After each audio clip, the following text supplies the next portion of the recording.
Hi ಎಲ್ಲರಿಗೂ. ಇವತ್ತು ಏನು ಸ್ಪೆಷಲ್ ಅಂದರೆ ಬಿಸಿಬೇಳೆ ಬಾತ್. ಇವತ್ತು ಹೇಗೆ ಬಿಸಿಬೇಳೆ ಬಾತ್ ಮಾಡೋದು ಅಂತ ನಾನು ನಿಮಗೆ ತೋರಿಸ್ತೇನೆ. ಫಸ್ಟ್ ನಾನಿಲ್ಲಿ ತರಕಾರಿ ತೊಗೊಂಡಿದ್ದೀನಿ.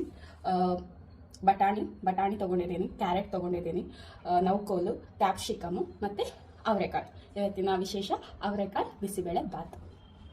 ಸೊ ಫಸ್ಟ್ ಎಲ್ಲ ತೊಳ್ಕೊಳಕ್ಕೆ ಸ್ಟಾರ್ಟ್ ಮಾಡ್ತಾ ಇದ್ದೀವಿ. ಅಕ್ಕಿ ಸ್ವಲ್ಪ ಬಾತ್ ಪೌಡರ್ ಮಾಡೋದಕ್ಕೆ ಇಷ್ಟೆಲ್ಲ ಐಟಮ್ಸ್ ತೊಗೊಂಡಿದ್ದೀನಿ.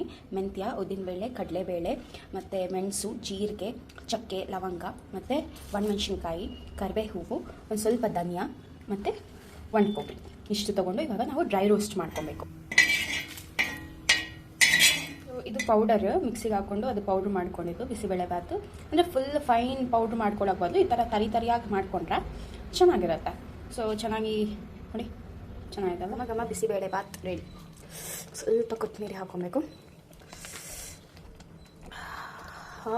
ಬಿಸಿಬೇಳೆ ಬಾತ್ ರೆಡಿ ಆಯಿತು. ಇವಾಗ ಒಂದು ಸ್ವಲ್ಪ ಖಾರ ಬುಂದಿ ಎಲ್ಲ ಹಾಕ್ಕೊಂಡು ತಿಂದು ನಾನು ನಿಮ್ಗೆ ಹೇಳ್ತೀನಿ ಹೇಗಿದೆ ಅಂತ.